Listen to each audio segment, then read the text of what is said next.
bismillaahi raxmaani raxiim wararkeena subaxnimo kuwada ugu waaweyn waxaa qayb ka Ra'iisul Wasaare Roble xalay la kulmay guddiga hirgelinta doorashooyinka heer federaal xilli lagu wada inay bilaabato doorashada aqalka sare wasiirka amniga Galmudug oo sheegay in saldhigga ugu weyn Al-Shabaab gobolka Mudug ay burburiyeen kadib dagaal shab maalin socday madaxweynaha Galmudug oo kulamo ka bilaabay deegaanadii laga qabsaday Al-Shabaab ee dagaalada Mudug oo wali sii socda wasiirka waxbarashada Soomaaliya oo sheegay in tallaabo ay ka qaadi doonaan dugsiyada sare ee iskuulada sare kuwada ugu badan ee 3 sano ugu dambeeyay ku dhacay imtixaanaadka dawladdu ay qaaday guddiga hirgelinta doorashooyinka dadban ee Jubbaland oo qoraal degdeg ah u diray madaxweynaha maamulkaasi ciidamada dharcad ee Kenya oo toogasho ku diray 2 xubnood oo tuugo burcad oo dhac u geysanaya Soomaalida ku nool Islii booliiska dowlad deegaanka Soomaalida oo xirxiray rag la sheegay inay gacan saar la lahaayeen kooxda TPLF madaxweynaha Faransiiska oo ku qasbanaaday inuu bedelo telefoonkiisa kadib fadeexadaha hareeyay iyo dagaalo qaraar oo wali ka soconaya gobolka Canfarta ee dalka Itoobiya Ra'iisul Wasaare Roble ayaa xalay la kulmay guddiga hirgelinta doorashooyinka heer federaal xilli qorshe uu yahay in 25 bishan oo maalinta Axadda foodan ugu soo hayso ku beegan tahay in dowlad goboleedyada dalka magaalooyinkooda ay ka bilaabdaan doorashada aqalka sare ee Soomaaliya Ra'iisul Wasaare Maxamed Xuseen Roble ayaa xalay casho u sameeyay guddiga doorashooyinka heer federaal asagoo kula dardaarmay in shaqooyinka doorashada ay u maamulaan saddex furan oo ka fog iyo waliba qof jeclaysid iyadoo laga baqayo doorashada Soomaaliya garan midda xildhibaanada ay noqoto tan ugu musuqmaasuqa badan oo walaa xoog leh laga muujinayo musuqmaasuqa sanadka doorashada ayuu Ra'iisul Wasaaraha kaga digay xubnaha guddiga doorashooyinka heer federaal in si cadaalad ay u qabtaan dhammaan doorashooyinka ka dhacaya maamul goboleedyada ay tan caasimada saddex furan oo loo wada jeedo iyadoo looga digay wax isdabamarin sidoo kale guddiga doorashooyinka ayaa Ra'iisul Wasaaraha la wadaagay cabashooyin iyo dhaqaale yari dhanka doorashada haysata caqabada ugu weyn ee doorashada Soomaaliya ee wali u bilaaban la ayaa wararka qaarkood sheegay inay tahay dhaqaalaha doorashada markii hore loo qorsheeyay lacag gaaraysa 40 milyan oo lacagahaas oo qayb ahaan laga sugayo beesha caalamka in wali qasnada dawladda aysan soo gaarin waana sababta ugu weyn ilaa hadda loo aaneynayo dib u dhacyada doorashada Soomaaliya macabashada ay taagan tahay guddiga doorashooyinka heer federaal ayaa la sheegay Ra'iisul Wasaaruhu ay la wadaageen arrimaha la xiriira doorashooyinka iyo sida suurtagal ku noqon karto dhaqaale la'aan in doorashooyinka ay bilowdaan 25 bishan ayuu qorshe u yahay sida ku cad habraaca heshiiskii ugu dambeeyay gaareen iyo habraacii ugu dambeeyay soo saareen jadwalka doorashada guddiga doorashooyinka heer federaal kaas oo qeexaya in 25 bishan xarumaha maamul goboleedyadu ay ka bilowdaan doorashooyinka aqalka sare dalka iyadoo say walaa xoog leh laga muujinayo ayna muuqato ifafaala in dib u dhac weyn ku imaan karo waqtiga doorashada aqalka sare marka loo eego waxa ka soconaya xarumaha dowlad goboleedyada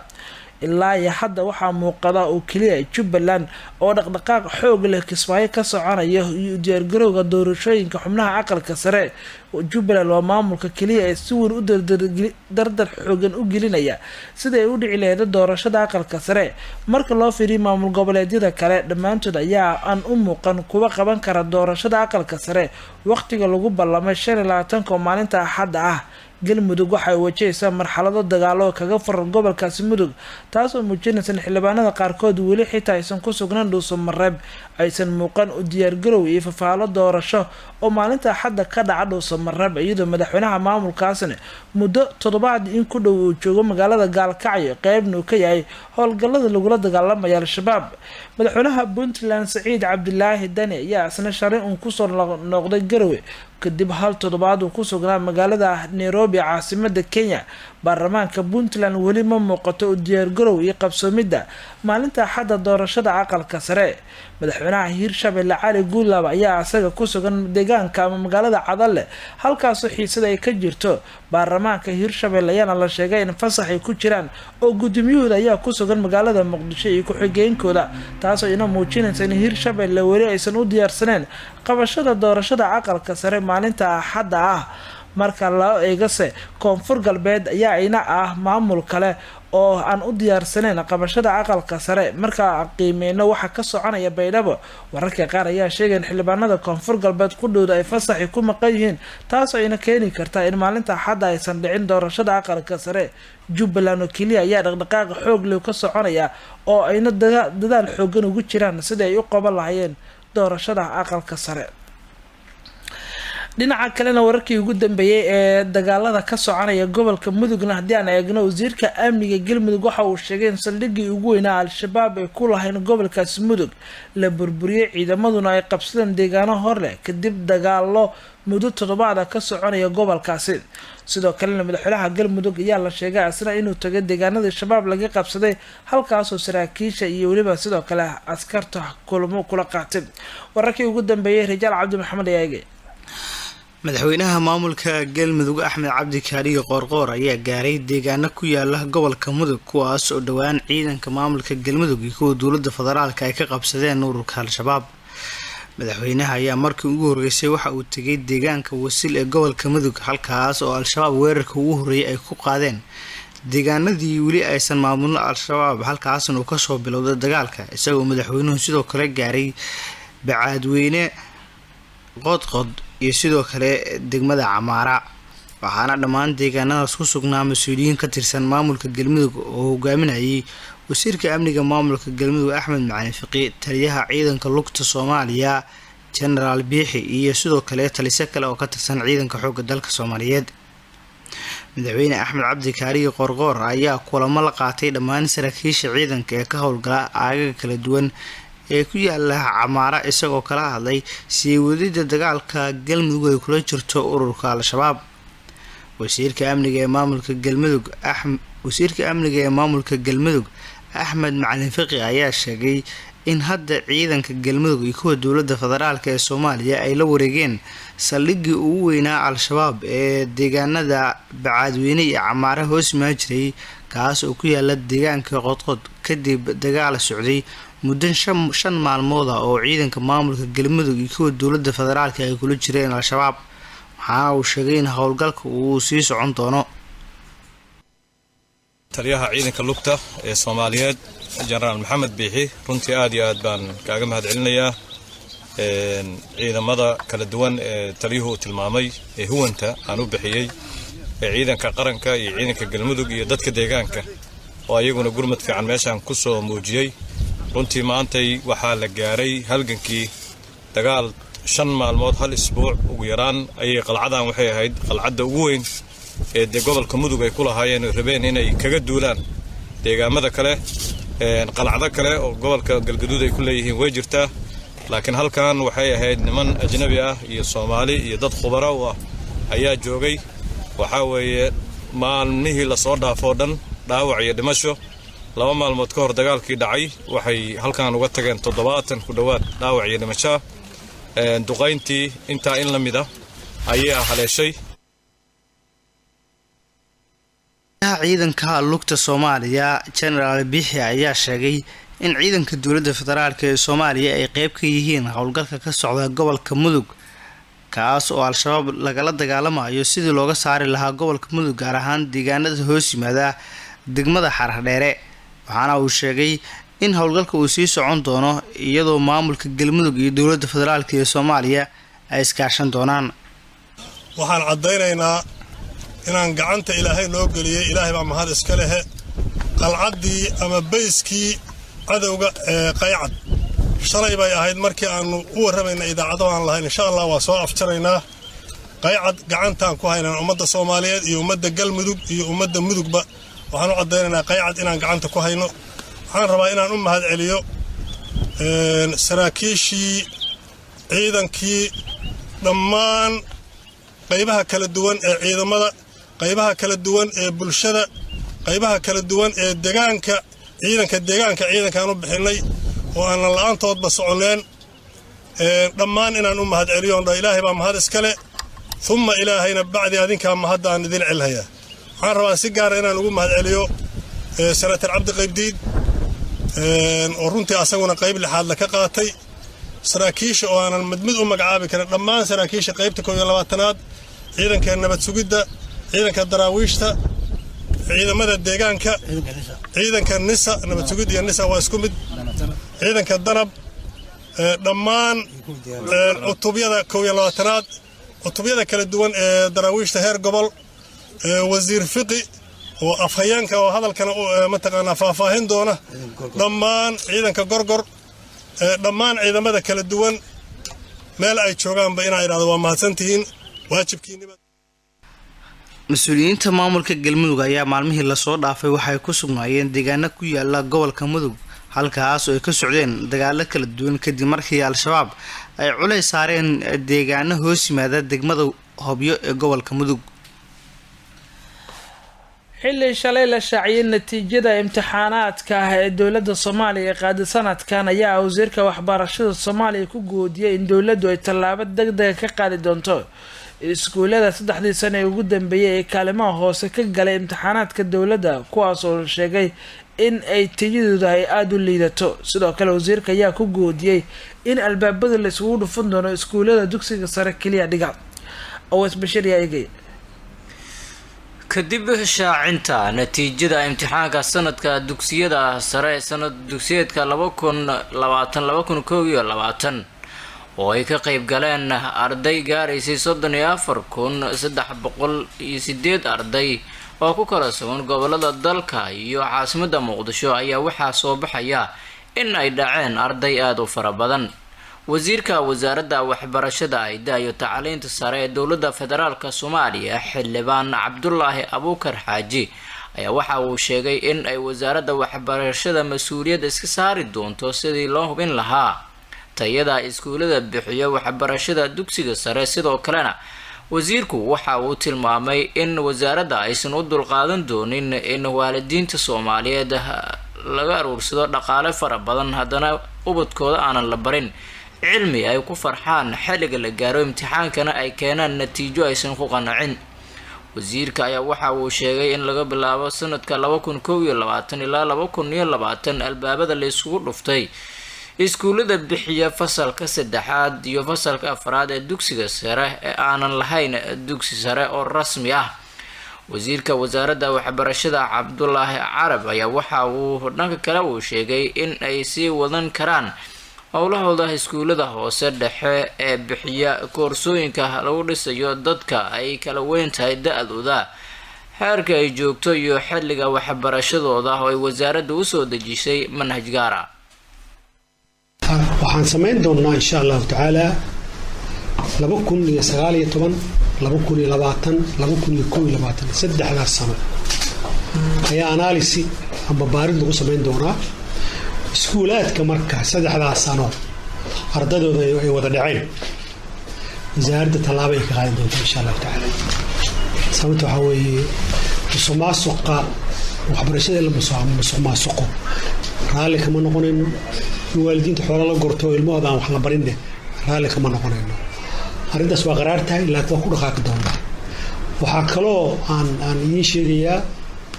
dugsi sare iskuulaadka dugsiyada sare oo form 4 kaliya dhiga ama form 3 iyo form 4 kaliya dhiga 2021 2022 albaabada ayaa la isku dhuftay maanta waxay ka bilaabay. ardayga Soomaaliyeed waa inuu 4 sano da'du rabo hajiro waa inuu 4 sano dhigtaa iskuulka form 1 form 2 form 3 form 4 dugsiga hoose waa la dadejin karaa oo manager waa loo sameeyay ardayga waxbarashada ka weynaado laakiin 4 sano waa inay dhigtaan si ay u yaraadaan ardayda dhacaysa. wali lambarka dhicida waa badan yahay ardayduna inay wada baasaan baa la rabaa. marka waxyaabahaas waxa lagu xakameyn karaa in iskuulaadkaas la joojiyo iyo in iskuulaadkaas ardadooda ay frequently ay u dhacaysana in wax laga qabto. labadaas qadiyadood waxa wasaaradda ku dhaqaaqi doontaa maanta wixii ka dambeeya. jaamacadaha iyagana waxaan u sheegaynaa inaysan arday aan shahaadada dugsiga sare ee wasaaradda wadan aysan qabanin ilmaha aysan la goynin. jaamacadaha ayaa qabta arday dhacday oo ardayga markuu jaamacaddii dhammeeyo shahaada marka la tasdiiqiyo ardayga dugsi sare kama bixinba. arrimahaas waa soo noqdeen oo culays badan ayaa ka jira. marka jaamacadaha waxaan ku wargelinaynaa in ardayda dhacday aysan qabanin ardayga fursada u furan oo cunug 18 jir ah wax weyn oo kala way male oo inuu dadaalaa oo mar kale uu ku noqdaa wasaaradda waxbarashada ayaa imtixaanka midaysan qaadaysay sanadkii 7 oo xiriira waxaana nasiib u yeeshay sanadkan in ay ka qayb galaan imtixaanka qaranka arday ka badan 30,000 iyadoo taa oo u dhiganta 87% halka ay dhaceen 4,646 arday una dhiganta 13%. madaxweynaha Jubbaland waxaa loo gudbiyay warqad degdeg ah oo ka timid guddiga doorashooyinka ee Jubbaland. Guddiga hirgelinta doorashooyinka heer dowlad goboleed ee sida Jubbaland ayaa codsi qoraal u gudbiyay madaxweynaha maamulkaasi Jubbaland Axmed Maxamed Islaam. guddiga waxa ay ka codsadeen Axmed Madoobe inuu maalmaha soo socdo guddiga u soo gudbiyo diiwaanka magacyada xubnaha la doonayay inay u tartamaan xubnaha aqalka sare ee baarlamaanka Jubbaland oo xubnaha aqalka sare ee Jubbaland ku matalaya baarlamaanka. guddiga hirgelinta doorashooyinka dadban ee Jubbaland ayaa doonaya inay doorashadu ay qabtaan waqtigii loogu talagalay muddada oo 25 bishan maalinta Axadda. Kismaayo ayaa aad looga dareemayaa doorashooyinka iyo diyaargarowgeeda xilli 2 cisho kaliya ay ka harsan tahay waa hal maalin kaliya ka harsan tahay doorashada aqalka sare taasoo ka bilaaban doonta magaalada Kismaayo waqtiga loo aastay. waqtiga la ilaamiyay waa 25 bishan iyadoo meelaha qaarkoodna walaa xoogri laga muujinayo. burcad dhibaato xoogan u geysanaysa Soomaalida ku nool xaafadda Islii ayaa toogasho loogu dilay gudaha magaalada Nairobi. ciidamada dharcadda ee Kenya ayaa shalay toogasho ku dilay 2 kamid ah kooxo burcad ah oo dhac u geysanayay dadka ku nool xaafadda Islii ee magaalada Nairobi. ciidamada ayaa sidoo kale dhaawacay 4 qof oo kale kuwaas sida la sheegay ka tirsanaa kooxdani burcad ah waxaana wararka qaar ay sheegayaan in xaaladda qaar kamid ah dadkii dhaawacmay ay yihiin kuwa aad u liita. hay-adda dambe baarista ee booliiska CID ee Kenya ayaa sheegtay in ciidamada amnigu ay ka hortageen falal burcadnimo oo laga geysanaya xaafadda Islii ay Soomaalidu degto ayna suurtagal tahay in toogashada ay ku dilaan 2 kamid ah dambiilayaashii falkaasi geystay ama ku lugta lahaa. dowladda Kenya ayaa toddobaadyadii la soo dhaafay aad u adkeysay amniga xaafadda Islii kadib markii ay ku soo bateen kooxo burcad ah oo dhaca teleefanada gacanta ah iyo falalka afduubka la xiriira ka geysanayay Islii. xaafadda Islii ee Soomaalidu degto ee waxa aad loogu beegsadaa ama burcadda Kenyaanka ay beegsadaan Soomaalida waxaana mararka qaarkood dhaca bob xooggan iyo afduub loo geysto qaar kamid ah ganacsatada Soomaalida kuwaas lacago malaayiin dollar ah ay dul dhigaan oo madax furasho ah markii ay qafaashaan. sidoo kale ciidamada booliiska Kenya ayaa lacago badan ka qaata Soomaalida ayagoo ugu hanjabaya inay xiri doonaan taasoo keentay in inta badan ay sharciyada Soomaalida haysan lacago badan loogu hanjabo. ugu dambeyn saaxiibayaal dagaalka ka soconaya gobolka Canfarta ayaa ah kan ugu qaraar. dagaal qaraar ayaana toddobaadkan ka dhacaya gobolka Canfarta ee dalka Ethiopia.